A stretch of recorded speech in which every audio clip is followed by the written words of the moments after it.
এই নাও, এটা ধরে বসে থাকবে, আর বেশি মোমবাতি জ্বালানোর ট্রাই করবে না, এটাই এনাফ। আমি ওয়াশরুমে যাচ্ছি। আর হ্যাঁ, এক্ষুনি খালা আসবে কিছু জিনিসপত্র নিয়ে। একবার টোকা দিলে গিয়ে দরজা খুলে দেবে, আর ওনাকে কোনো প্রশ্ন না করে জিনিসগুলো নেবে, ঠিক আছে? মনে থাকে যেন খালাকে কোনো প্রশ্ন নয়। প্রত্যাশা বাধ্য বাচ্চার নেয় মাথা নাড়লে তুনো ক্লোজেট থেকে জামা কাপড় বের করে ওয়াশরুমে চলে যায়। বহুক্ষণ বসে থাকার পরও তুনের ওয়াশরুম থেকে বেরিয়ে আসার নাম নেই দেখে অলস ভঙ্গিতে হাই তোলে প্রত্যাশা। কি জানি এতক্ষণ কি করছে ওয়াশরুমে? গোসল করলেও কি এত সময় লাগে নাকি? অদ্ভুত।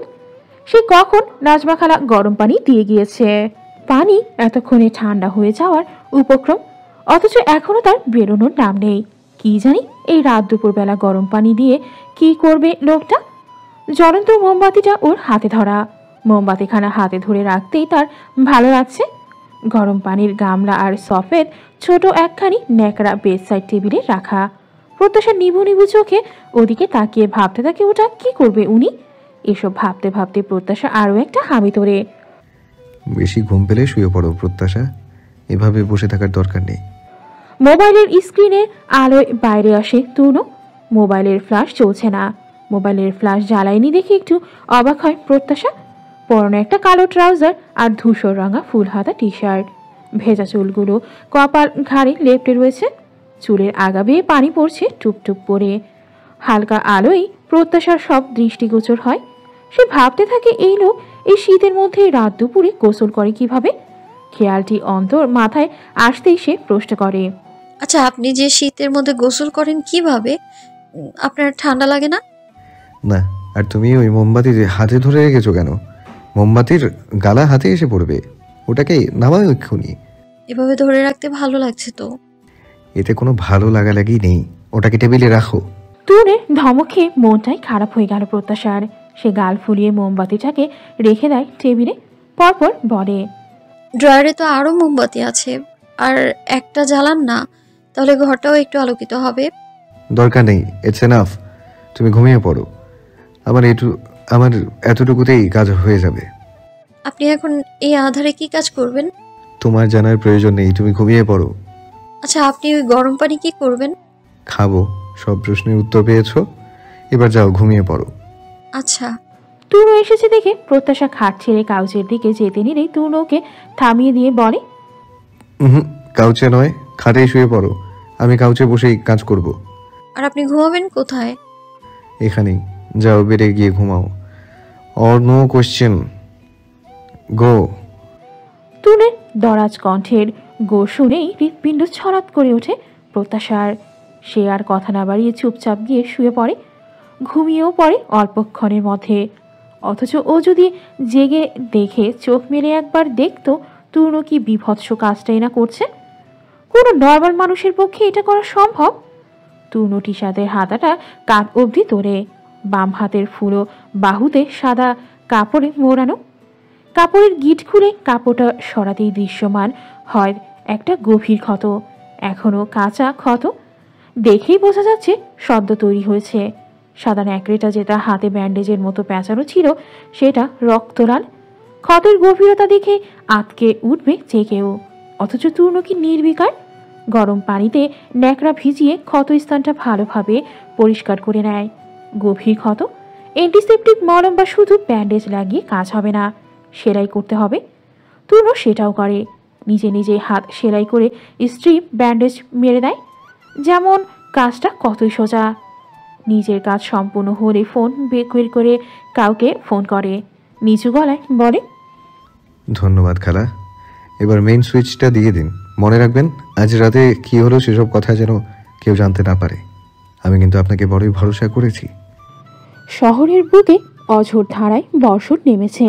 জীবিকার তাগিদে হোক বা শিক্ষা অর্জনের তাগিদেই হোক, নিরন্তর কর্মমুখ মানুষের কাজে ভাটি পড়েছে কিছুটা। তবে কারো কর্ম কারো থেমে নেই। এই ঝড় বৃষ্টি মাথায় নিয়ে সবাই বেরিয়ে পড়ছে কাজের তাগিদে। ছাতা মাথায় অথবা রেইনকোট গায়ে দিয়েই বেরিয়ে পড়ছে।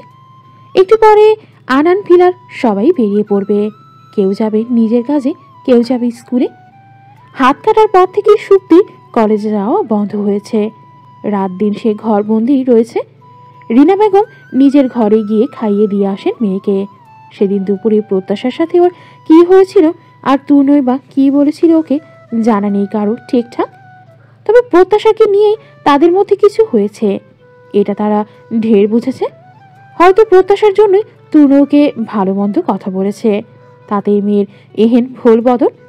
দোষ ভুল কার এসব জানা নেই, তবে কেন জানি রিনা বেগম প্রত্যাশাকে সহ্য করতে পারছেন না।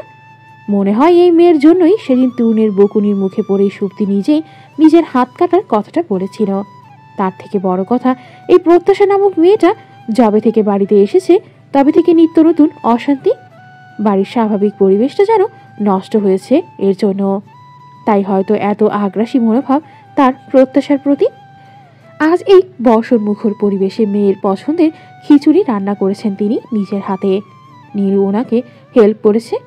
এক পর্যায়ে তহুরা বেগম রান্নাঘরে প্রবেশ করে বলেন, ওরে না, দে বাকিটুকু আমি রান্না করি, তুই যা গিয়ে সুপ্তিকে নিয়ে আয়।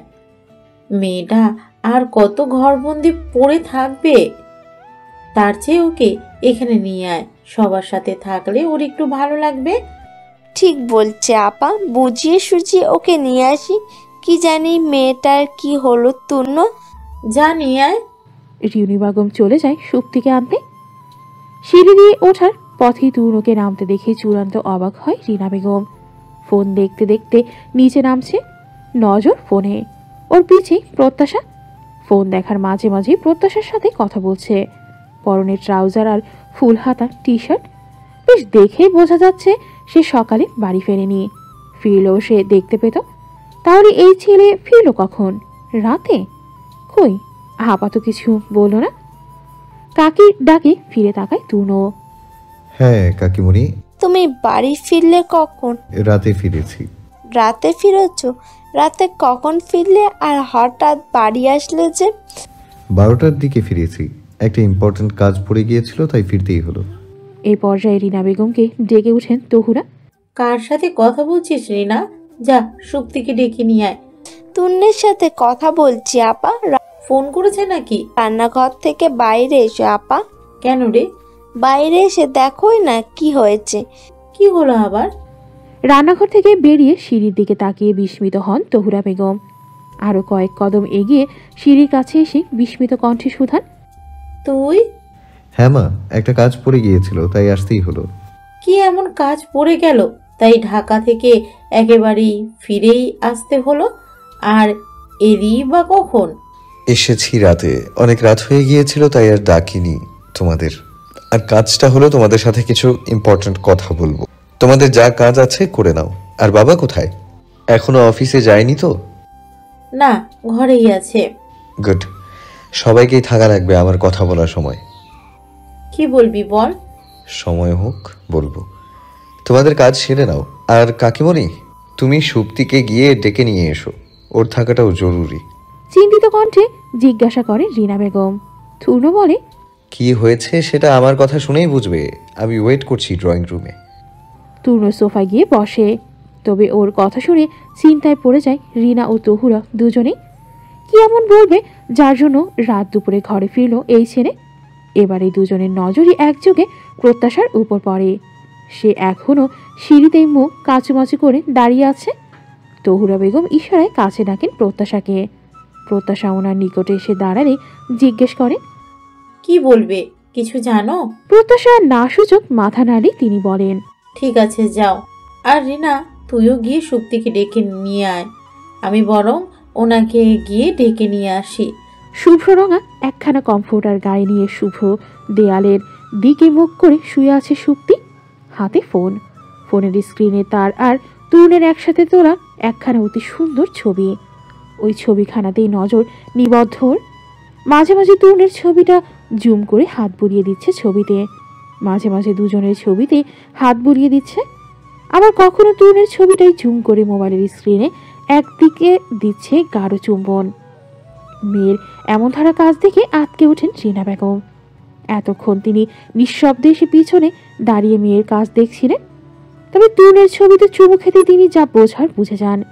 তিনি চরম অবাক কণ্ঠে বলে ওঠেন, এসব তুই কি করছিস সুপ্তি? তুন্নের ছবিতে চুমু খেলি কেন? আকস্মিক মায়ের কণ্ঠেই চমকে যায় সুপ্তি। থতমত খেয়ে হাত থেকে ফোনটা পড়ে যায় খাটের নরম গদিতে। সুপ্তি অবাক হয়ে মায়ের দিকে তাকিয়ে পড়ে। উফ মা, তুমিও না ভয় পাইয়ে দিয়েছিলে আমাকে। এটা তুই কি করলি? কি করলাম? ফোন দেখছিলাম তো। সেটা আমিও দেখেছি। ফোনে কি দেখছিলে? তুন্নের ছবি? আর ওর ছবিতে চুমু খেলি কেন তুই? কি আশ্চর্য, ছবিতে চুমু খেয়েছি তো কি হয়েছে? মুখে তো আর খাইনি। সুযোগ পেলে খেতিস নাকি? অবশ্যই খেতাম, শুধু চুমু নয়, আরও অনেক কিছু করতাম। চুপতি, বড় ভাইকে নয়ে এসব কি বলছিস? সুপ্তি বিছানা ছেড়ে উঠে বসে। খাটের হেডবোর্ডে হেলান দিয়ে ভাবলেশীনভাবে বলে, আহ মা, চেঁচিও না, মাথা ব্যথা করে। আর তুনো ভাই আমার ভাই নয়, আমার চাচাতো ভাই। চাচাতো ভাই আর নিজের ভাইয়ের মধ্যে পার্থক্য আছে। কি পার্থক্য? এটাই যে নিজের ভাইকে বিয়ে করা যায় না আর চাচাতো ভাইকে বিয়ে করা যায়, ভালোবাসা যায়। রীনা বেগম কিছুক্ষণ মেয়ের দিকে কঠিন চোখে তাকিয়ে থাকেন। সুপ্তির ঠোঁটের কোণে মুচকি হাসি, মুখ নিচু করে নিজে নিজেই হাসছে। রীনা বেগম কঠিন কণ্ঠে বলেন, তুই এসব কথা বলছিস কেন? আমি জানি মা, তুমি এতক্ষণে বুঝে গেছো আমি কি বলছি, তবুও কথাটা তুমি আমার মুখ থেকে শুনতে চাচ্ছ কি, তাই তো? রীনা বেগম কিছু না বলে সেভাবেই কঠিন চোখে তাকিয়ে থাকে মেয়ের দিকে। সুপ্তি মায়ের মুখের দিকে তাকিয়ে হেসে শুধায়, আমি তুন্নু ভাইকে ভালোবাসি মা, খুব খুব খুব ভালোবাসি। তুমি শুনেছ মা, তুন্নু ভাইকে আমি ভালোবাসি। আমি শতাব্দী আনান আমার চাচাতো ভাই ফাইয়াজ তুন্নুকে খুব ভালোবাসি। মেয়ের কথা শুনে স্তব্ধ বলে যান রীনা বেগম। এতদিনে মেয়ের এই মৌনব্রত আর পাগলামির কারণ বুঝতে না পারলেও এখন বেশ বুঝছেন তিনি। এদিকে মায়ের বিস্মিত মুখের দিকে তাকিয়ে সুপ্তির হাসি পাচ্ছে বেজায়। সে ঠোঁটের কোণে হাসি ঝুলিয়ে পড়ে, কি মা, এতদিনেও বুঝতে পারোনি তাই না? বড্ড বোকা তুমি। না না, তোমরা। এতদিনে আমি কত হিন্টস দিয়েছি যে আমি তুন্নু ভাইকে ভালোবাসি, অথচ তোমরা সেটা বুঝতেই পারোনি। অন্তত প্রত্যাশার প্রতি আমার ঈর্ষাতীত মনোভাব দেখে তোমাদের বোঝা উচিত ছিল যে আমি তুন্নু ভাইকে ভালোবাসি বলে প্রত্যাশাকে ঘৃণা করি। তুন্নু ভাইয়ের সাথে ওকে দেখতে পারি না, দেখলেই কেমন গা জ্বলে পুড়ে যায়, মনে হয় ওকে খুন করে ফেলি। অথচ কি করব বলো? আমি তো আর কিলার নয় যে ওকে খুন করব। তাই ওকে দূরে সরানোর ব্যবস্থা করতে চেয়েছিলাম, নিজের আঘাত করে ওর ঘাড়ে দোষ দিয়ে। তাও হলো না। কে জানতো বলো ওর হিমোফোবিয়া আছে? সেই জন্যই তো তুন্নু ভাই খুব সহজে বুঝে ফেললো ও এ কাজ করেনি। যা করার আমিই করছি। ধুর, এবার কি করব বলো তো মা? আমি একটা আইডিয়া ভেবে রেখেছি। আমি হয় এবারে তুন্নু ভাইয়ের সাথে ঢাকা যাব। আস্তে আস্তে আমি তুন্নু ভাইয়ের জীবনে ঢুকে যাব আর ওই মেয়েকে বেরিয়ে যাবে তুন্নু ভাইয়ের জীবন থেকে। কি আইডিয়াটা ভালো না? মেয়ের কথা শুনে রাগ সামলাতে না পেরে সুপ্তির গাড়ি কষিয়ে একখানা থাপ্পড় মারে রীনা বেগম। মেয়ের চিন্তাভাবনা যে এতটা নিচে নেমে গেছে সেটা ভাবতেই তার গা জ্বলে যাচ্ছে। তিনি রাগে গজগজ করতে করতে বলেন, বেয়াদব মেয়ে, তোর চিন্তা ভাবনা কতটা নিচে নেমে গেছে ভুলে যাস না।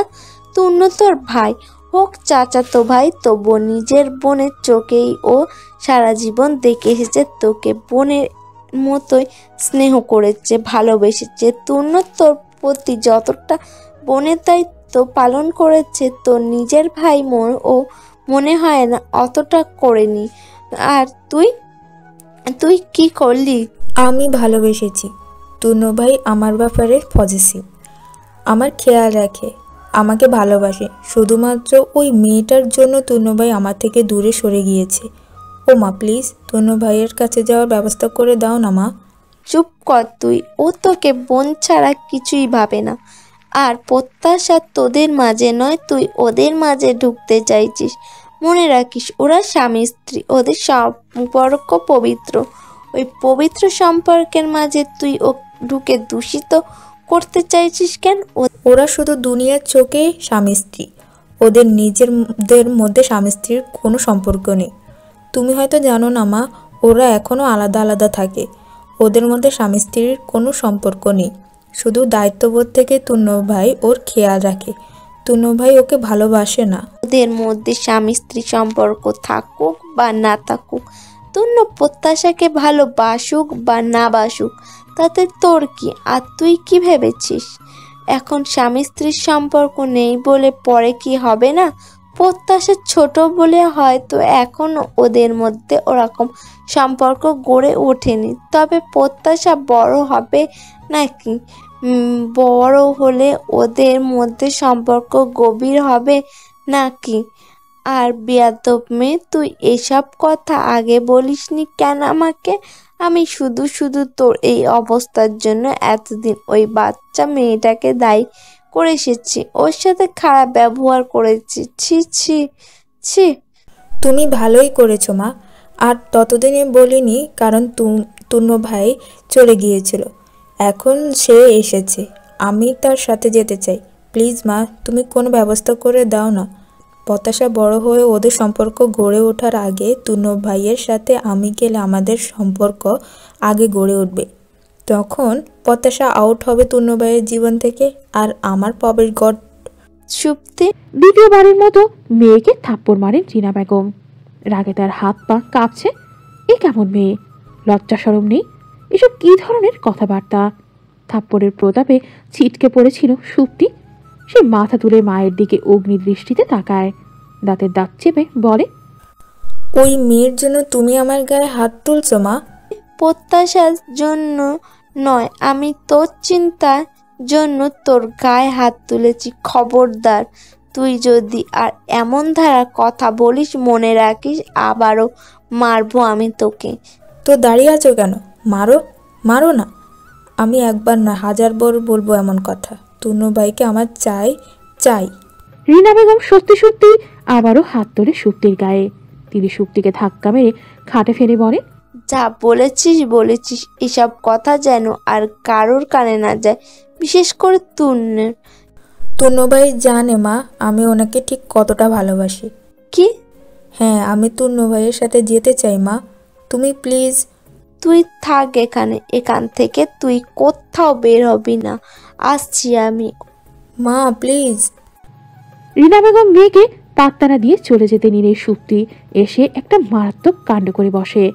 মাকে ধাক্কা দিয়ে সে নিজে বাইরে যেতে নিলেই রিনা বেগম টাল সামলাতে না পেয়ে পড়ে যান খাটের কোণ ঘেঁষে। মাথাটা যেখানে লেগে যার পর নাই আঘাত পান তিনি। অথচ মায়ের আঘাতকে সম্পূর্ণ উপেক্ষা করে দরজার দিকে চলে যায় সুপ্তি। মায়ের পড়ে যাওয়া কে উপেক্ষা করি বাইরে চলে যেতে নেয় সুপ্তি। তবে দরজার কাছে গিয়ে সে সোমকে দাঁড়ায়। সেখানে আমিনা বেগম ও আফাত সাহেব বাদে বাড়ির সকলেই দাঁড়িয়ে আছে। সবার চোখে মুখে বিস্ময়, চরম হতভম্ব ভাব।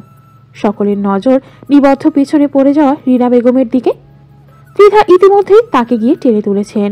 সকলের দৃষ্টি অনুসরণ করে সুপ্তি একবার পিছে ফিরে মাকে দেখে। পরপর সে সব কিছুকেই তোয়াক্কা না করে তরুণের নিকট এগিয়ে গিয়ে বলে, দেখো না ভাইয়া, মা তাড়াহুড়া করতে গিয়ে কেমন পড়ে গিয়ে। কথা শেষ করতে পারল না সুপ্তি। তার আগে শক্তপোক্ত হাতের চরের আঘাতে পিছিয়ে যায় 2 কদম। ডান হাতটা আপনা আপনি বাম গালে চলে যায়। থাপ্পড়টা তার সেখানেই পড়েছে। সে এমন চোখেই তরুণের পানে তাকায় যেন এতটা বিস্মিত বোধ হয় জীবনে হয়নি। সে অমন বিস্মিত কণ্ঠে শুধায়, তুনো ভাই, তুমি আমাকে মারলে? সুপ্তির কথার প্রতি উত্তরে তরুণ অতি ক্রোধে হিসিয়ে বলে, হ্যাঁ মারলাম। কাকিকে ধাক্কা মারলি তুই কোন সাহসে? কাকি যে পড়ে গিয়ে মাথায় আঘাত পেয়েছে সে খেয়াল আছে তোর? আর আমার কাছে ছুটছিলি কি জন্য? নে, আমি তো সামনেই দাঁড়িয়ে আছি, বল কি বলবি বল। মাকে আমি ধাক্কা মারিনি। তোর মুখে একদম আমার নাম উচ্চারণ করবি না। আর একটা কথা কান খুলে শুনে রাখ, তুই যখন কাকিকে ধাক্কা মারছিলি আমরা সবাই এখানেই ছিলাম, তাই মিথ্যে বলার একদম চেষ্টা করবি না। যা জিজ্ঞেস করব সব সত্যি সত্যি বলবি। বল, কাকিকে ধাক্কা মারলি কেন? আর কি নিয়ে তোদের মাঝে কথা কাটাকাটি হচ্ছিল? আমি বললাম তো মাকে ধাক্কা মারিনি। বারবার এক কথা জিজ্ঞেস করছো কেন? অসহ্য। আর কি নিয়ে কথা কাটাকাটি হচ্ছিল শুনতে চাও? আমি তোমার সাথে ঢাকা যেতে চাইছিলাম তাই। আমার সাথে তুই ঢাকায় গিয়ে কি করবি? এই প্রশ্নে বিপাকে পড়ে যায় সুপ্তি।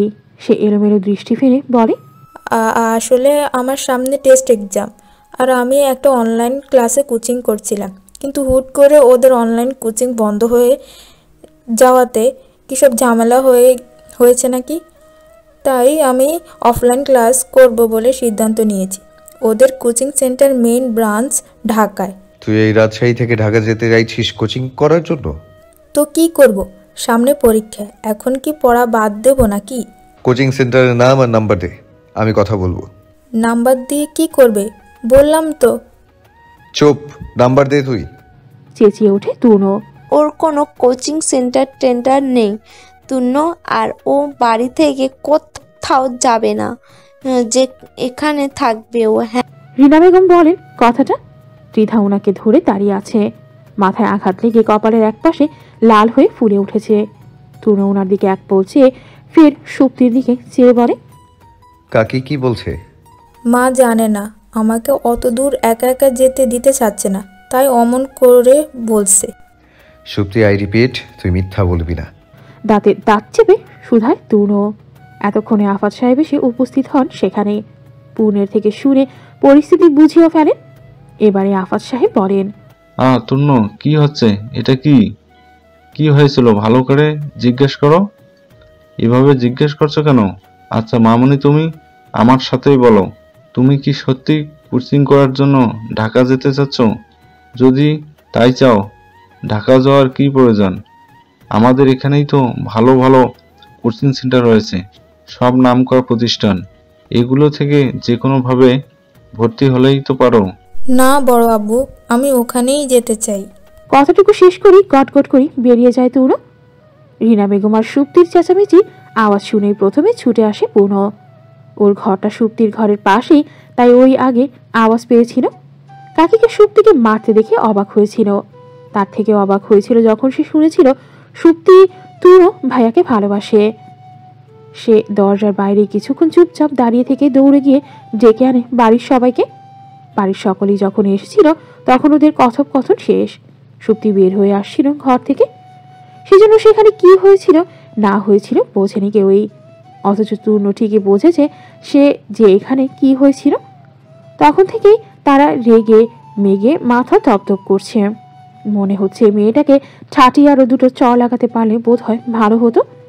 যে ভালোবাসার জন্য কেউ নিজের মায়ের সাথে এমন বিশ্রী আচরণ করে, এ কেমন ভালোবাসা? আদৌ কি সেটা ভালোবাসা নাকি নিজের জেদ? তুনো ড্রয়িং রুমের সোফায় মাথা নিচু করে বসে আছে, প্রচন্ড রাগটুকুকে নিবারণ করার চেষ্টা করছে বোধহয়।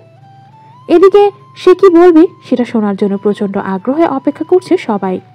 সকলেই ড্রয়িং রুমের সোফায় বসে আছে। আমিনা বেগম উপস্থিত আছেন এখন। সকল ঘটনা শোনার পর তিনিও নীরব হয়ে আছেন।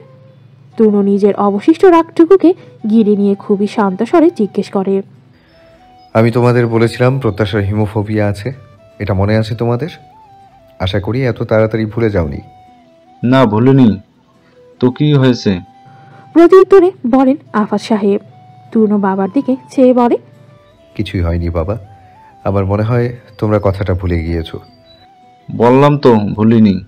ভুলুনি? তাহলে আমি চলে যাওয়ার পর প্রত্যাশার সাথে খারাপ ব্যবহার করেছো কেন? আগের দিন সুপ্তির হাত কাটার ঘটনার জন্য ওকে ইনডাইরেক্টলি দায়ী করে যাচ্ছ কেন? আমরা ওকে দায়ী করিনি দাদু ভাই।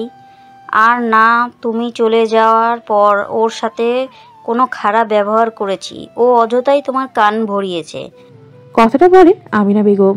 তুনো এবারে দাদুর দিকে চেয়ে রাগত কণ্ঠে শুধায়, ও কান ভাঙিয়েছে মানে কি বলতে চাইছো? ও আমার কান ভাঙায়নি, বাড়ি থেকে চলে গেছি। তার মানে ভেবো না যে বাড়ির কোনো খবর রাখি না, তাহলে সেটা ভুল ভেবেছো। এই কদিন বাড়িতে কি হচ্ছে কি না হচ্ছে সব খবর রাখি আমি। আর তোমরা ওকে দায়ী করনি, তাহলে ওর সাথে সকলে মিলে একসাথে কথা বলা বন্ধ করে ওকে বাড়ির একটা ইনভিজিবল থিংস মনে করে ওকে সবসময় এড়িয়ে গিয়ে কি বোঝাতে চাইছো?